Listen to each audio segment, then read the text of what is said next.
Yo, what it do, little baby? We back Stop playing again. with him, right? New Yes, vibes. You know sir. what I'm saying? This is like the unofficial refresh. He came out of nowhere, but it Season 2. coincides. Yeah, it coincides with we done with the salon. We're opening Monday as you hear this Yes, because the sir. episode is gonna drop. We're recording on Thursday. It's gonna drop as soon as we drop. As soon as we record. So y'all gonna get this right away. Shout out to Oasis by Val. Let's go. Run it up. Yes, sir. We about to. She got some interviews tomorrow, like 4 interviews, and she already's getting Saturday kind of filled up. So Fire. we hitting the ground running, man. Hello. I'm super hyped. But yeah, man. We gonna get into this thing. We gonna hit y'all with a little bit of current events and stuff that's going around. You know what I'm saying? A lot of the little lighthearted and entertainment kind of news and stuff. We're not gonna dig deep into nothing, political or nothing like that. But as far as when it comes to the current events, especially because I don't be wanting to give none of these buffoons any airtime. For real. Burn events. So the big news of the week, Aaron Rodgers, man. Monday Night Football, opening game. You know what I'm saying? It's like How demoralizing is the that? game of the week. I mean, the guy comes out with the American flag. It's 9/11. 4 plays in, injured, down for the season, man. Can we tap in though? How you are a Packers fan, so you have been a fan of him, and then seeing him go through that affect you any different? So I wasn't watching the game, but I was just kind of like tapped into like everything going on around him because, like you said, being a Packers fan, and obviously I was an Aaron Rodgers. I am an Aaron Rodgers fan. I still kind of kept tabs on what was going on with him. Same thing that happened with like Kawhi when he left the Spurs. Like I still stay being a fan, and I'm always tapped into what he got going on. So I mean, it really was looking like a situation where he really could have made something shake there, man. So it's when I heard it, I remember in the fantasy football chat, y'all started writing, "Dang, Aaron Rodgers." I'm like, "Yo, what happened?" Because I wasn't watching the game, and it was so fresh that I was looking online and nothing was popping up. And then like a minute later, all the news started coming out, and I was like, "Wow, bro!" Like, and this is what Shannon Sharp said, man. It's not even just an injury and like you're out a year. It's not just a regular you're out a year. It's like a grueling year. Yeah. Recovery and rehab is way harder than training. So it's a thing where it's like you really coming from under zero to come back. So it's like it's going to be interesting to see what decision he makes. Because as of right now, he hasn't said if he's going to stay, and keep trying to play after he comes back. So we'll see what happens. What y'all think about it?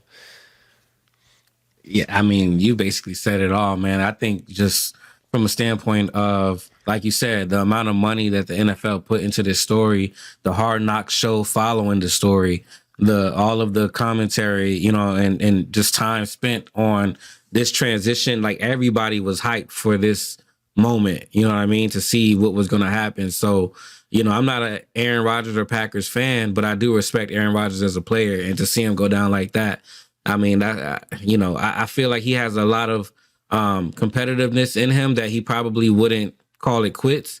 But, that also comes into question when you consider his age, and like, I think he did 18 years with the Packers, something like that. You know what I mean? Yep. So it's like, that's a lot of time, that you've been playing this sport, and to get injured like that, who knows? I don't know. It's a tough outcome for that situation. Like, truthfully, probably the only thing that could have been worse is if it happened on the first play, Yeah, like it's just such a play, yeah. It's like it's like there's nothing that can be worse than that. Yeah. You know what I mean? But the thing to me was all the factors that played into it, and it's just like the stuff they got going on with the and this is the way I look at it, and I'm gonna have like a look into it. Like I accept all factors. So they say the AstroTurf, right? The fake grass. So if it was real grass, maybe his ankle would have not bent like that.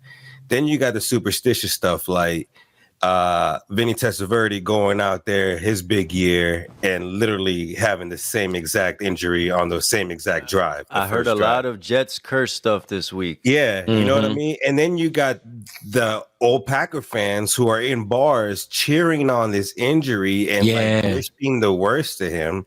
Sick. And it's like when you tell the story, this could be a movie. You know what I mean? Like this is a movie where what's the protagonist is the main person where they rise and they fall and they rise again. So it could be that, but at the same time there was just so much. It's just this is a movie story, and to me I feel it feels like it was scripted. I'm not saying it was scripted. It's just unbelievable, unbelievable, and it's hard to just digest. I feel bad for him being a fan or not. I watched Hard Knocks, and it was great watching that team come together and seeing his influence on everybody. And I was like, albeit they are our enemies because we share home field with them, the stadium with them. Giants don't really respect just like that. I was hoping they did all right. We're in different divisions. We could play each other, so it's just unbelievable to see that happen.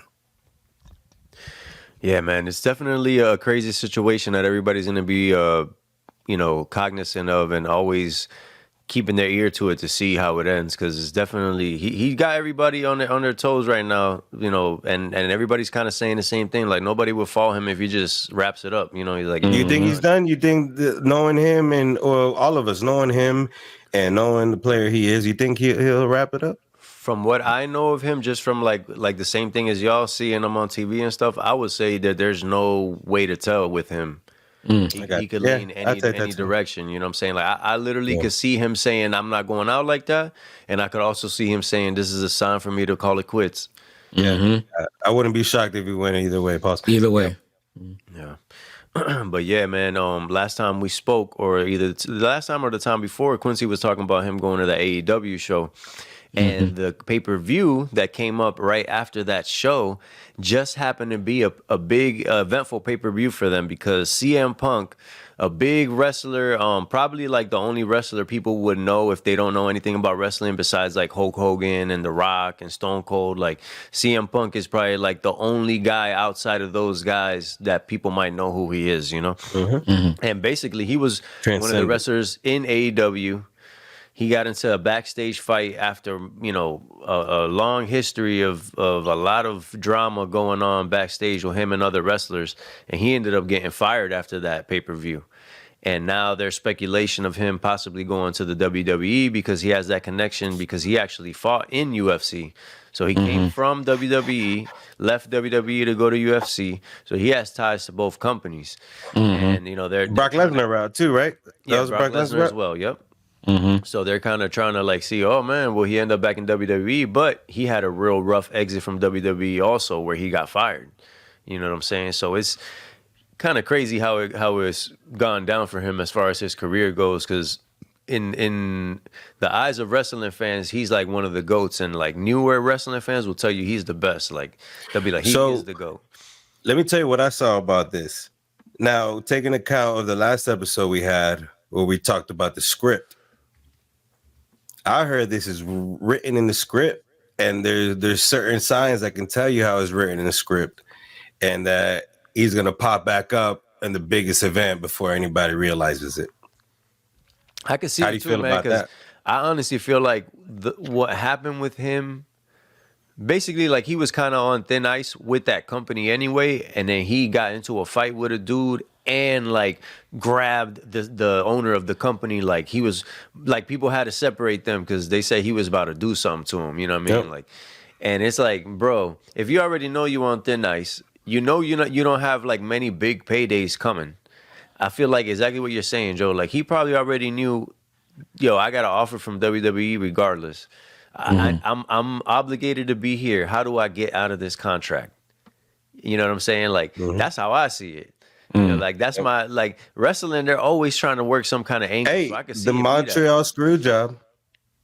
Why did that happen? Because WWF took the first step before Bret Hart did.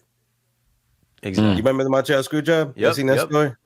They didn't want to pay him what he thought he was worth, and they was like, "Bro, we can make." And he was already going to WCW. Yep.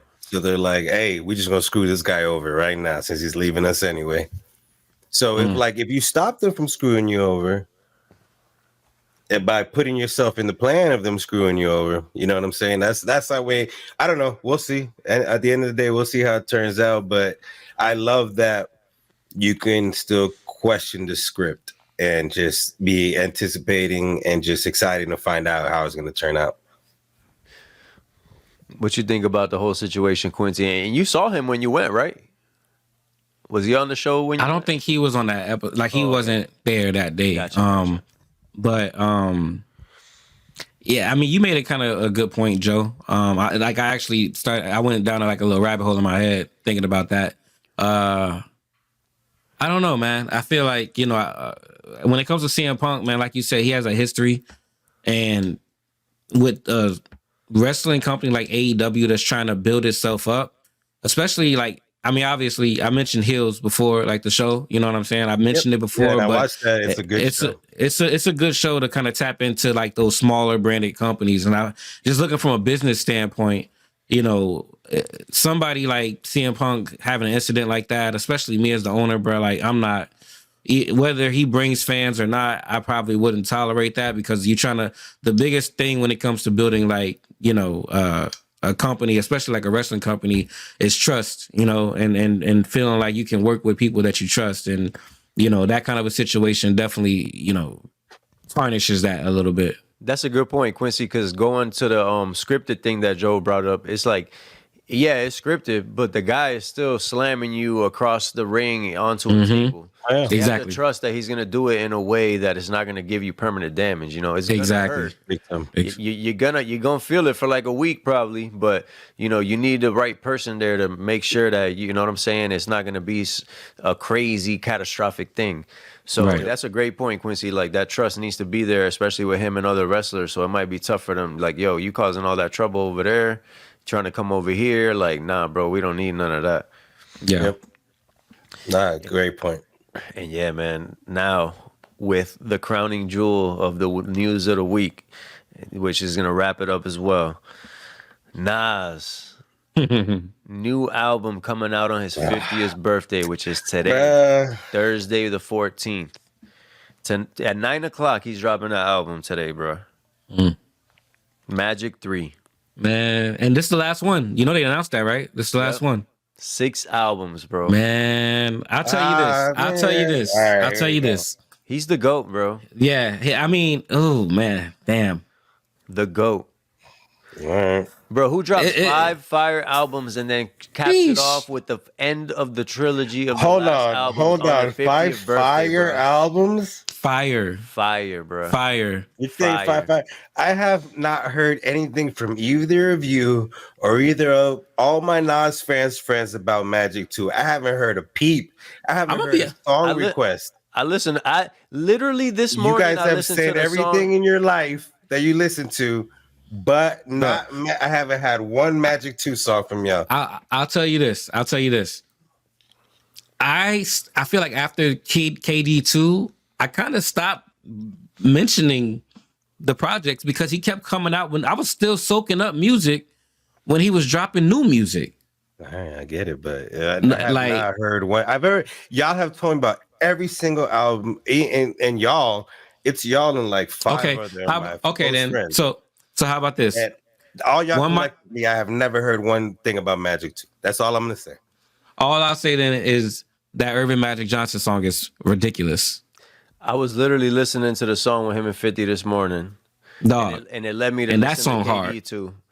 And I started listening to some songs from KD too, and I listened to a couple songs from KD 3. I was listening to Nas this morning, bro. But that's my point. Albums. That's my point. I literally got. I think I got 2 of them on vinyl already. Y'all could just say he went 5 for 6. Nah, you didn't like Magic 2? We got one more coming. You guys have sent me a song from every album in his last 5 albums.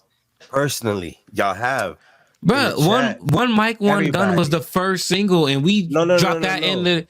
What you mean? Yeah. That was the single off of Magic 2. We dropped that the day it dropped. And the one with him and 50. Come on, man. Joe, come on, man. All right. I will say, from the actual, like, drop of the project, I have not shared anything. I haven't. Okay. I'll take But that. I mean, I'm not taking that away. That's not, bro. It's gotten to the point where it's not even a surprise no more, bro. Magic 3 about to drop tonight, and I'm not surprised that it's going to be a good project. Yeah. 6 in Like a I row. said, if it wasn't for y'all, you two, I wouldn't have listened to Young Thug or Gunna's album. And if y'all would have sent something to make me listen to Nas' album, that's why a week later I was like, damn, he dropped an album a week ago. I haven't heard anything from y'all about it. That's why I literally remember washing my about it. yeah, because I definitely remember washing my car, listening to that project on repeat on Magic 2. But I think after like KD3, bro, I stopped like mentioning because it seemed like Hit Boy and Nas, bro, it was automatic at this point. There was no real reason for me to continue to mention, yo, Nas's new project is fire. Everyone he dropped was fire. And I'm It's telling kind you, of like you said, Quincy. It's a lot of music to take in. Like I'm always listening to it. You know what I mean? Yeah. It's in my rotation now, where I'm like starting to pick, even from like the last two. Now I'm starting to pick like my favorite songs and remembering the names, because I don't be looking at the names of the songs either. I just be listening. Facts. Oh, yo, Yeah, this I is do that fire. a You know lot what I mean? too, yeah. And then once it comes up again, I'm like, yo, this one's fire. What's the name of this one? You know what I mean? Like it takes me a couple times. Like, but it's definitely. I would say if it was whack, bro. It's all been fire, bro. And when I say fire, I'm not saying like it's like they're all 5 mic albums, you know what I mean? But to me, a fire album is they got at least 3 joints that you could rock with, and then the rest of it, it all hits you good on the first listen. You know what I mean? Like there's always lyrics that you could you know what I'm saying? And that's the thing with Nas, bro. Like even if the song is not that dope, if you let it ride, he's gonna say something that you're gonna be like, damn, bro. You know? That was hard, yeah. I'm gonna So tell you this. Go ahead. Go ahead. No. Go ahead, Quincy, because I'm gonna segue a little bit. Go ahead.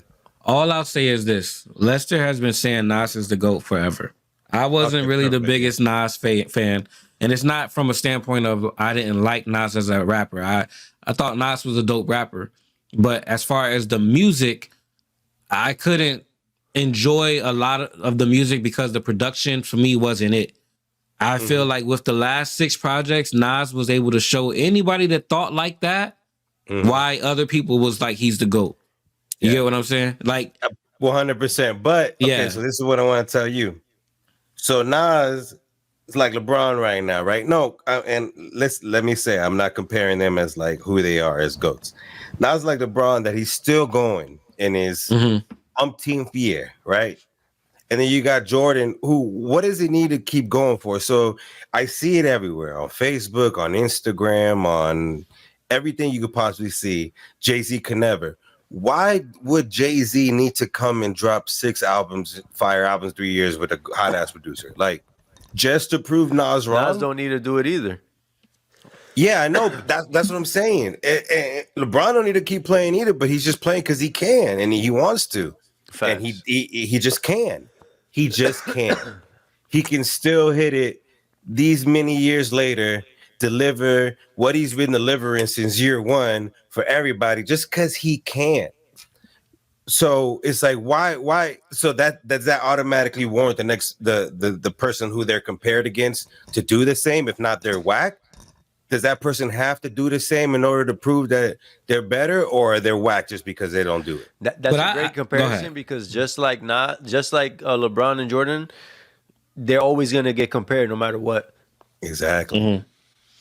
But I'll tell you this: like, at the end of the day, anybody that said Jay-Z could never is bugging. You know what I mean? Like, they're bugging, because like anytime Jay-Z drops and whenever he wants to drop, it's pretty dope. Typically, 9 times out of 10, I don't think I've heard him miss for a while. So anybody that's saying that, they're obviously just riding the wave. But I mean, just from a standpoint of like the bigger picture, yeah, Nas found something with Hit Boy, and I'm happy that he did. I'm happy he did. And bro, the thing that a lot of people don't like discount too much is this is just him locked in.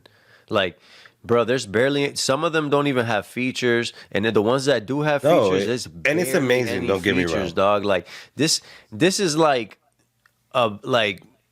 I don't even know how to describe it, because it's literally never ever been done before. Like there's never been an artist in any genre. Yo, honestly, dog, the only person I can compare it to is Frank Sinatra.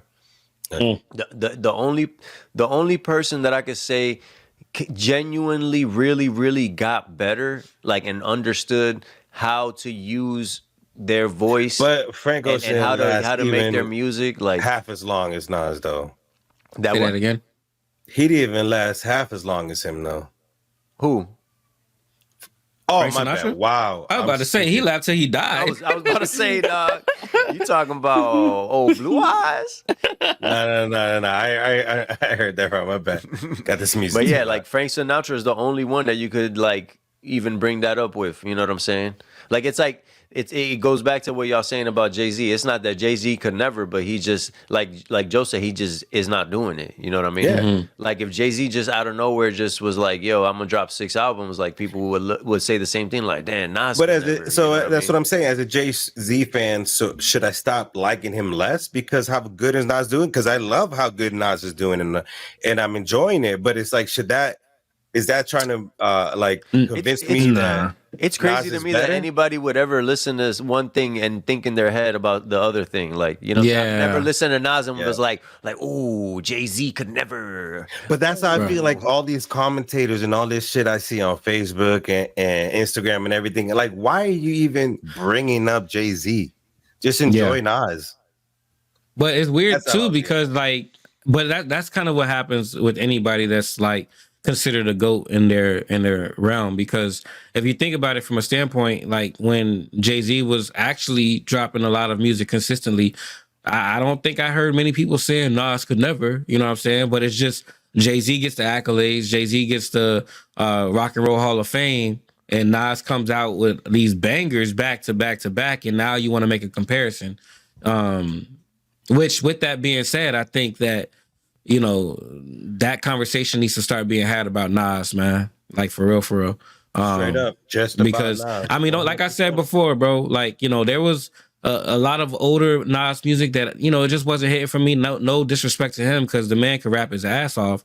Just the music aspect of it wasn't hitting for me, some of the songs. But, I mean, there was songs, Rewind, I still listen to that to this day and Outside can Right visualize, you know what I'm saying, visualize the story he's telling. And it's just like, you know, I love he that was song. putting out so much music, so it was almost like quantity over quality, but now it's quantity and quality, and it's crazy. And the people that's not even like really tapped into the music don't even understand that Jay-Z was a huge Nas fan. Yep. You know what I'm saying? Like Nas was even a big inspiration for Jay-Z. Like Big time, bro. even like to switch his style up from what he was rapping like before. Like after he heard Nas, he was like, "Yo." He started what is rapping this? more in New York after he heard Nas. That's for sure. Yep. And he even says it in interviews, says it himself. So it's like it's not even a thing of like oh, Jay-Z or Nas or whatever. Obviously, like when the battle thing happened, everybody's gonna always put that together. But you know, you enjoying music, like GOAT music, you know what I'm saying? It's just like the Michael Jackson and Prince thing. It's like, bro, you got music from Michael Jackson and Prince. Like, how can you go wrong? And you know what? Was that an actual rivalry like that? That's something that I never really knew historically. Something that I've never verified, but a story I've heard many times from different people is supposedly Michael Jackson would like basically like if he got a random idea in the middle of the night, he would make sure to like lock it down because he was like, yo, like basically he had to take every little like ray of light he could. If not, God was gonna give it to Prince. Like I said, I haven't verified that, like to see if it's like a story that really goes around. But I've Yeah. heard that a couple times, like that same story that he would always be like, "Yo," like trying to like basically like take stuff from the universe from Prince. You know what I mean?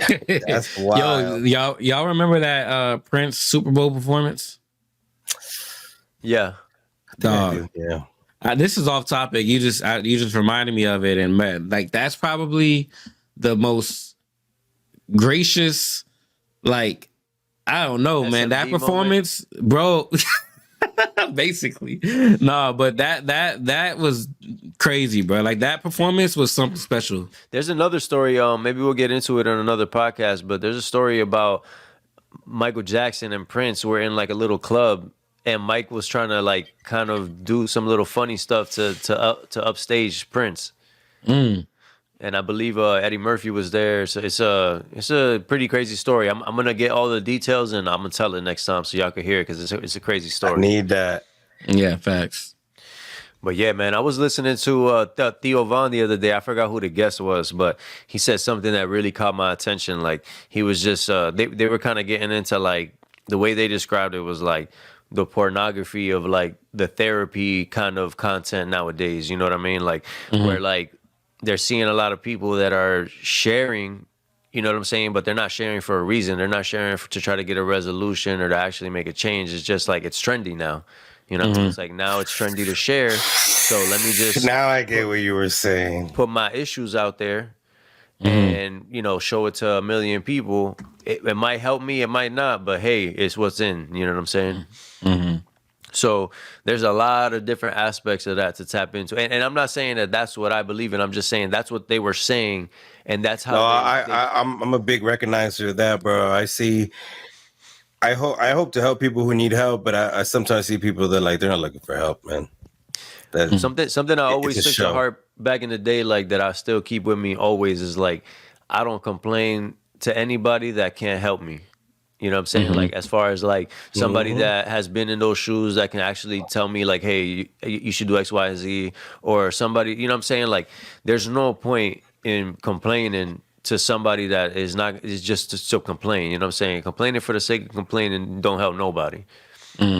So like I kind of equate that a little bit to the whole like sharing your stuff. You know, I don't think there's nothing wrong with it, and I feel like there is value like in certain aspects. You know what I mean? Especially it's like anything else. You know, you got to do it the right way. And Yeah.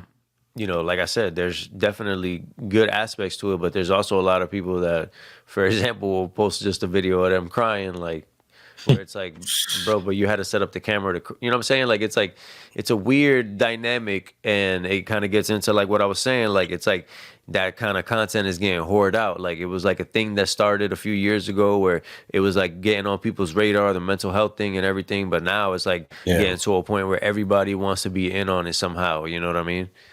Yeah, but I mean, like you said, it's not only just how you present it, but it's also the reasoning behind it. You know what I mean? I think that a lot of people, like you said, they'll set up a camera to cry because they're hoping for an attention. They're not hoping for a solution. They want a reaction.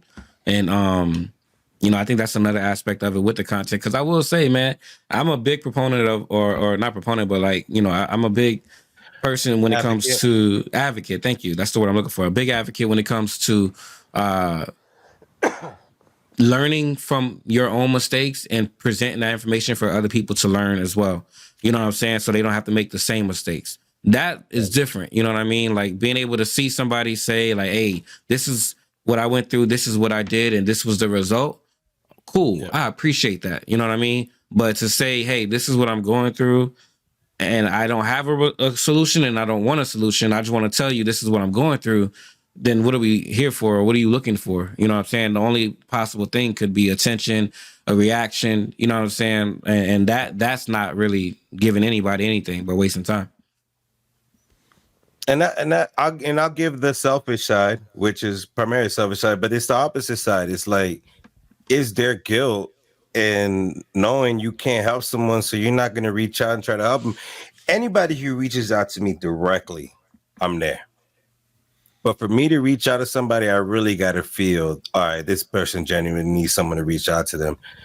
Do you think there's guilt? Be like life or death or something. You know what I'm saying? But do you think there's guilt in seeing someone post all this shit all the time, and it's like I'm not trying to reach out and I don't think I can help that situation. It's funny because I was literally just talking to my wife about this. It was earlier today, and I was like, just talking about the point of view of like telling somebody something, and I'm like, honestly, it's like, what am I gonna say? Like, it's their life, they're living it every day. What am I gonna tell them about their own life that they don't already know? You know what I'm saying? Like the arrogance for me to just come in and say, they know more than you already. Exactly. You should do this for your own sake. You know what I'm saying? I don't know. You know what I'm saying? And at the same time, I'm not trying to be responsible for like you making a decision that might not be the right decision for you. You know what I'm saying? So kind of like you said, Joe, like if I feel like you in some kind of trouble or something, I'll reach out. But if it's just something about the personal choices you make and they might not be the most optimal ones, I can't help you. Yeah, exactly. Like that's to each their own, you know? No, yeah. So there's no But, guilt. Do you feel? Well, go ahead, Quincy. I just wanted to get. Well, no, go ahead, because what I was going to ask was probably going to take us out of here. But go ahead, finish what you were saying. yeah, no, I'm just saying, like there has to be a sense of sometimes you don't have to feel guilty about not reaching out to help somebody in certain situations. As long as you do help people. Like I said, I posted something the other day that said, if you remember how much you've helped people, then you haven't helped people enough. Like, just help people to help people, bro, who need it and who you feel deserve it. I'm about to turn 40. I've helped a lot of people who didn't deserve it. I think that grew me into a person to recognize and realize who really needs help and be there for them and always be there for them. And some people I'm not going to be there for. Mm. What did Theo Von kind of say? Like, honestly, I don't even really remember, but I know that he was just, just talking about like his kind of feelings of feeling like he's not good enough and stuff like that, and just sharing that. And it's kind of like we said, there's, especially from somebody like Theo Von, like he's inspired so many people that it's like, it's commendable and it's dope that that's what he wants to do. But at the same time, it's also a burden. You know what I mean? Like it's like I said, like, bro, you're telling people what they should be doing and stuff because you feel that strongly about it. And then people reach out to you like if in their mind, you are responsible now. You know what I'm saying? And then you cross over into this little realm, like where a lot of people don't like talking about this side of it. But like I've even talked to like certain artists that like have a conscious message to their music, but they find it uncomfortable having people like always coming to them like they're a psychiatrist or something. You know what I'm saying? It's like I'm not trying to take everybody's sad story every day, 100 times a day. Like that's a lot of bad, dark cloud that everybody's trying That's to just put on, training. you know what I'm saying? So that's even a crazy thing. Like, and that was even something that kind of blew my mind when that person told me that, because I'm like, dang, I never even thought about that as far as like the type of music you make. You know what I'm saying? Like the same way that if you do some negative type music is going to bring you a negative energy. If you do something, positive where you're trying to help people, like the people that need help are going to come. You know what I'm saying? Like you're not just going to put out the music and everybody's just going to say, hey, great job, I feel great now. You know what I mean? No, that's a good comparison. That it's how people absorb things. It's completely on their own, and you have no control of that. Yeah. I want to wrap this part up with this question. What are y'all? We'll start with you, Joe. What is your feelings? Just any way that you want to take it. What are your feelings about sharing your stories to a broad, unknown audience, like personal stories? Honestly, when the way I've thought about this before, and I've had Twitter since 2009. I've had Facebook since 2000 something, probably same time. Instagram since it came out, and I have done that. I put everything out there, bro, especially on Twitter. And there's people who I still know today who've known the way I used to talk and share my whole entire life, bro. There's people who know my whole entire life that I've never met in person before because of my social media. So I've done it. I've done it for a long time, man. At this point, like I've done it for so long, and I'm still who I am, and it's great. So what's it gonna change? As long as I don't disrespect anybody, I'll share everything I can possibly. What about you, Quincy? Like I said, you can take the topic wherever you want to go with it, however it hits you. Your feelings about sharing your stories to a broad, unknown audience, personal stories. So for me, I used to be like super open on like, especially like social media and stuff like that. I used to be super, super open with things because, I would just, it was kind of like going like to what we were saying earlier, trying to get a reaction and stuff like that. And it wasn't that I was trying to get a reaction, but it was like getting that feedback, that live time feedback. However, on the flip side of it, nowadays I'm not so much like that. But as an artist, I feel like the things that I've gone through and the stories that I have definitely can impact and help people. So like when it comes to that aspect of it, I don't mind sharing my story. You know what I mean? Like For example, I just did an interview last weekend with It's the Grind Radio and Indie Jam. Shout out to them. And before the interview, Delory, shout out to Delory. He's the host and whatnot. We still got to get him on this show, man. Yeah, for sure. He mentioned it to me too, so we definitely want to do that. But yeah, just before the interview, he asked, he was like, "Hey, man, I've been looking at some of the articles about you. I got some questions before the interview, but before I start, is there anything?" that's like off limits. And I was like, honestly, bro, nah, you know what I'm saying? Because like, if anybody's listening to me in this realm, I want them to know that story. I want them to be able to relate and understand why I am the artist that I am and why I, talk about the things that I talk about. It's all from a certain place. So from that standpoint, I don't mind an unknown audience knowing my story because the lyrics and the things that I say will resonate a lot better when you understand the person that's saying it. So that's kind of my thoughts on it. You know what I mean? From as an artist, if I'm doing an interview or if I'm putting out content for people to relate to me as an artist and stuff like that, that's one thing. But again, it goes to the point of like not telling it in a way that I don't have solutions. You know what I mean? Like I dropped a clip today from the interview where I talked about, being abused by my stepfather. But then I also mentioned like, hey, however, as of recent, we had like some closure and was able to forgive because, he was able to basically explain like, yo, man, I wasn't in the right state of mind when that happened. He had just lost his son. And as a kid, I didn't understand that aspect. I couldn't put myself in his shoes as a man that lost his son, you know what I mean? And living with his stepson and how that can impact him. You know what I mean? I couldn't do that as a kid, but as an adult, I can. You know what I'm saying? So being able to learn how to like, you know what I'm saying? You know what I mean? Like learn how to like forgive and kind of just take yourself out of your own head. You gotta put yourself in other people's shoes now that you've been in them. Exactly. Like, don't get me wrong. It still was, trash. It still sucked, but now it's a little bit more understandable,? And so that's kind of like the clip that I put out today from that standpoint. It was like, yeah, I'm telling my story, but I'm also kind of giving you a message with it, Yeah. Big time. The way I feel about it is like, just like anything else, there's a right way to do something, there's a wrong way to do something, and there's definitely a lot of positive ways and positive, like, basically, like, there's a lot of positive ways to do it, and there's a lot of impactful ways to do it. You know what I'm saying? It just kind of goes back to what started the whole topic anyway. It's like, you can tell when people are just doing it to just do it or just to be trendy or be on top of whatever's going on or to seem like they're a certain type of person, because we've all seen it, different people that are involved with different organizations, like, volunteering, people like that somebody will come out and say, hey, yo, stay away from this person because they're doing X, Y, and Z. You know what I'm saying? Like, bro, it happens all the time. Like, basically, I say that to say, you can do anything the right or the wrong way, you know what I'm saying? And it don't even matter who you are or what you're trying to portray, you know what I'm saying?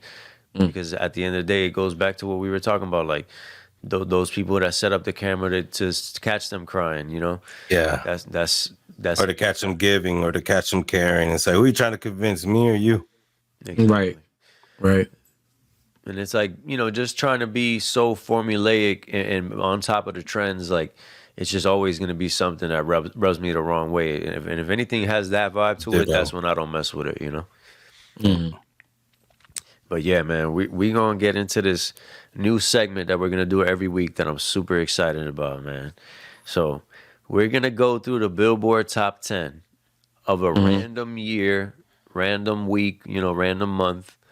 And I'm just going to throw y'all some clues about the songs.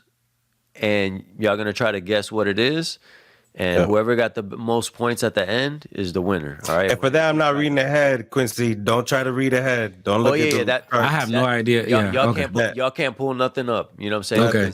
Because I'm gonna tell you the week of coming the year in here and blind. You know what I'm saying? So I have all the data in front of me. So I'm just gonna trust that y'all are not gonna be some dirt bags. All right. Let's get it. All right. So to start the game, the way it's going to be is I'm going to ask one of y'all, and if y'all get it wrong or you pass, the other person goes, and whoever has the most points at the end wins. Whoever is going to go first is like a coin toss, basically. You're just going to guess a year and a month, and then whoever's closest to it is the one that's going to go first. Yeah. All right. So go ahead. Whoever wants to throw it out first. Guess a year and a month. May 2003. Joe. May 2009. Quincy gets it because we are in September of 1996, the week of September 14th. So basically this week, but in 1996. Okay. All right. So here we go, Quincy. You're going to get the first question. Uh-huh. Well, you're going to get the first hint, and then you're going to have to try and tell me the name of the artist and the song. Damn. All right? Mm-hmm. So, what are we going to do? 2 points if you get both? Do you have to get both to get the point? Like, how do y'all want to do it? How many questions are you gonna ask? 3 questions. What? 2 out of 3? 2. Yeah. 2 out of 3. But you know what I'm going to do? So if you give me the artist and the song, you get 2 points. If you give me one or the other, you get 1 point. Okay. All right, and then if y'all tied at the end, I have A bonus. bonus type thing that we can do. All right, let's get it. All right, so let's go. You going first, Quincy? You ready? Mm-hmm. All right. This one-hit wonder captured the world with their Latin dance moves to give him this unexpected hit. I already know it. Oh, come on. One hit wonder Latin. Come on, man. You're killing me, Smalls. Macarena. Do you have the artist? I don't know the artist. I don't know the Yo, artist's name. Do you know the artist?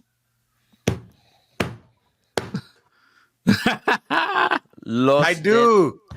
I was gonna say Los Lobos, so it's Los del Rey. Los del Rio. Los del Rio, yeah. The I knew it, but I Macarena. didn't. Specifically the Bayside Boys mix, which is we're tied. the dance version. So Yeah. we're tied. 1-1. Yep. Love me Macarena. How y'all tied? Wait. Did you say Los Del? You didn't say Los No, he Del said Rio. Los No, Lobos. but I knew it was Macarena though. You should No, you need to no. give him. Now you're gonna go. I'm gonna ask you the question. Oh, next. okay. Gotcha. Okay, I was no, I knew it was Macarena. A second you said it, I didn't know the artist. So he got 1-0. Bet. And then if you can't get it, he can go. You know what I'm saying? Like if he didn't get Yeah. it now, you could have gone. Gotcha. I'm tracking. All right, bet. So right now it's 1-0. Let me put the score here. All right. You ready? Mm-hmm. This dance hit came from a down south disc jockey community. That's it. Okay. 96. What is 96? It's definitely some Miami booty shaking shit. I know I'm there. I want to go Luke.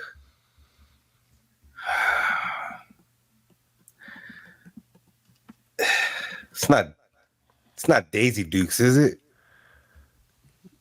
Is that your guess? Yeah, that's my final answer. No, you're incorrect, sir. Who was it? Go, All Quincy. right. Dance hit. Oh, Quincy gets the answer. Gotcha. Go. Dance hit. It came from a disc jockey community. Down And it's a south song. disc jockey community. 96. Oh, I think I know. Does it come back to me if he doesn't get it? I don't know. We could do it. Okay. I'll give you a sudden death. Crisscross. Jump. No, sir. Go ahead, Hey. Joe. Come on, ride a train. You got the artist? Uh-oh. Yes. Ghost Town DJ. No, not Ghost Town. No, hold on. I retract that. Quad City DJs. Yes, sir. Damn. Let's go. Quad City DJs, come on, ride the train. Hey, and actually, I should have threw this out there. For the Macarena, it was the #1 song that week.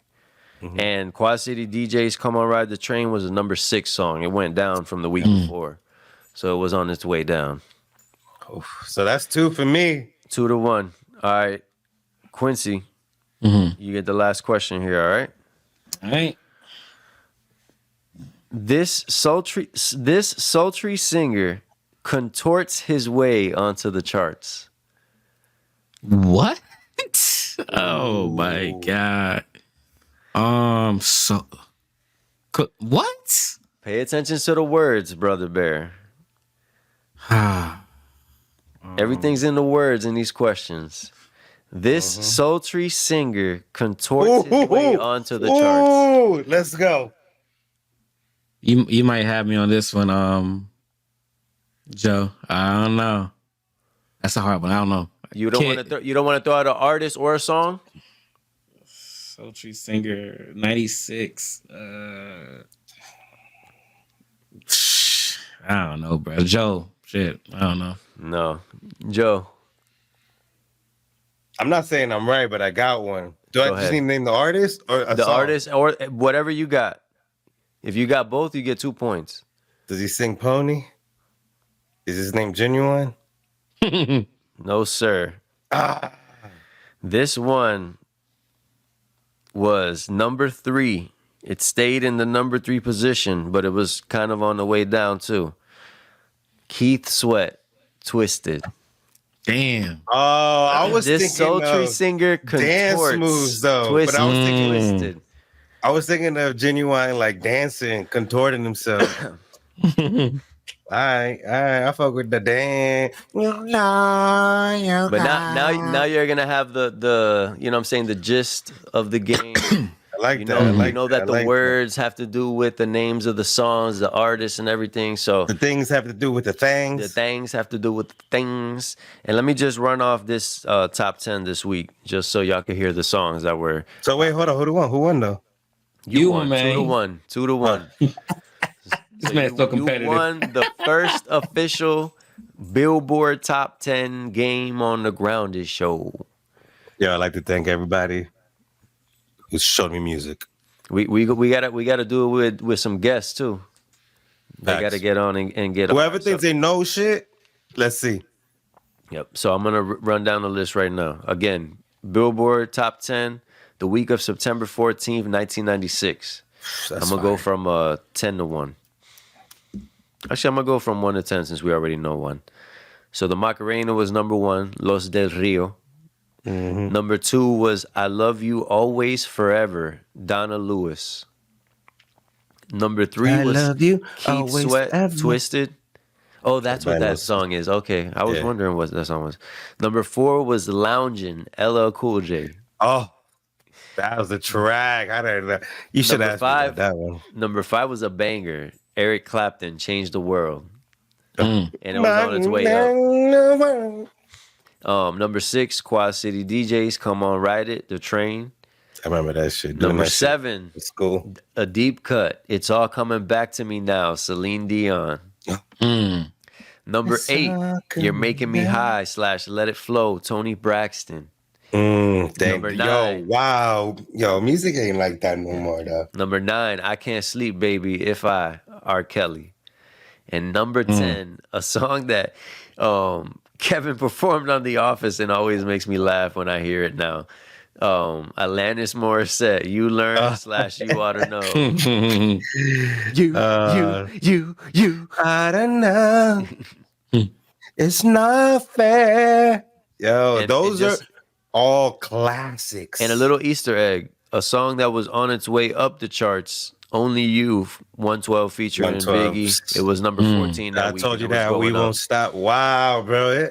Yo, that is when I was like deep into like loving music, where we used to make burnt CDs of all that shit, like all of those tracks. I know the words to every single one of those songs, despite the genres. That's how it ain't like that no more. I barely know what's on Billboard today. That's crazy. It goes back to what we were talking about, I think, last week. Like the production value was just so different in those records that even if it was a different genre, they were putting so much musical talent / effort into the joint that it was just undeniable, you know?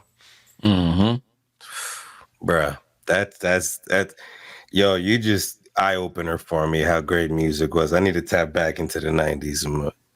That's You made great. you make me actually look at the current top 10, and it's kind of crazy.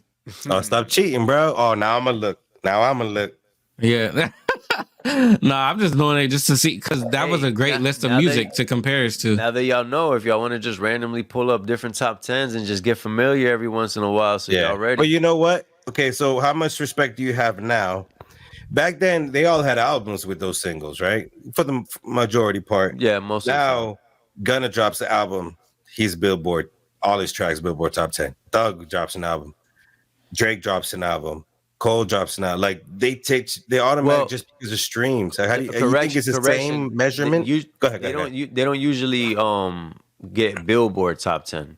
They'll usually get like on a certain streaming service like the top tracks, but most of the time when the charts come out, most of the time when the charts come out, the actual charts don't reflect so many songs from an album. They'll get like 2, maybe 3. You know, 3 is crazy sometimes. You know, like Drake, I think one time he had like 3 or 4. You know what I'm saying?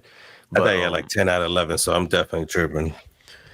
Yeah, Yo, go ahead. Real quick, bro. Y'all want to hear something crazy? So I'm looking at top albums or just, the list of albums right now. I'm going to just scroll from 21 up to, 1. Taylor Swift, Red, Weeks on Chart, 95 at 21. Taylor Swift, Reputation, Weeks on Chart, 259 at 17. Taylor Swift, 1989, 456 weeks on chart at 14. Taylor Swift, Speak Now, weeks on chart, 9 and currently at 11. Taylor Swift, Midnight, weeks on chart, 46 and currently at 5, bruh. Speaking of Taylor Swift, I just looked it up. Taylor Swift was the first artist to have the whole top 10 be like from her album, and that was in October of 2022. Y'all know who she did a song with? Who? Stop playing with him, Riot.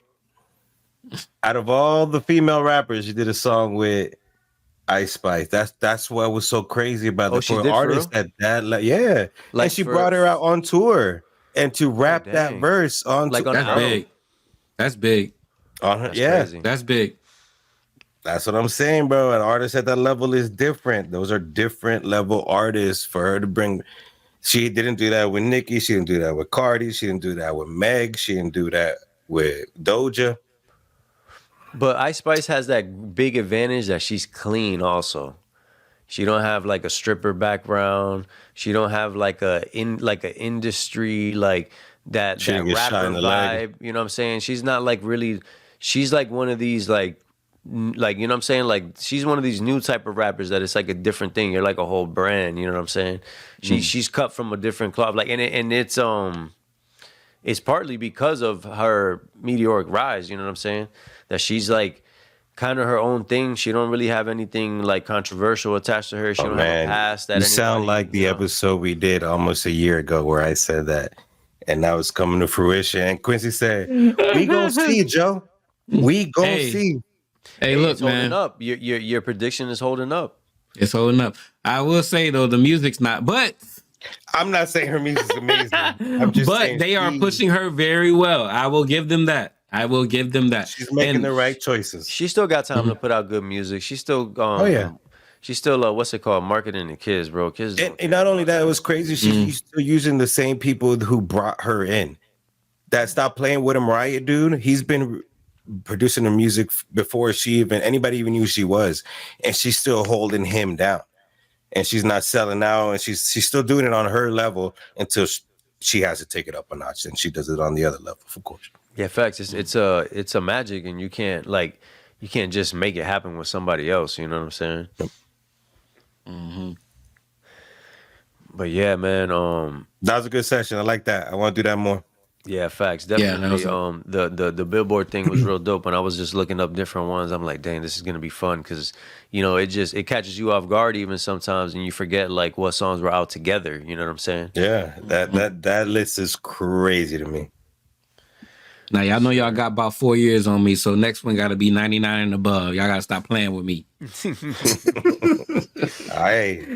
even easier for me. I don't got to dig back in my memory that far. Macarena came from the furthest part of my pits of my soul. But yeah, man. Like I said, this episode is dropping. Like you can hear this immediately. Much, like less than an hour after we recorded it. So that's gonna be the new formula. That's why we're gonna have like a little bit more of like current events on the show. You know what I'm saying? Because we're gonna drop it right away. So you're gonna get the quick thoughts. We're gonna listen to this Nas album and talk about it next week for sure. Definitely. And hey, man, y'all that been rocking with us, stay rocking with us. If you ain't Say rocking butter. with us, yeah, you about to be. You hear me?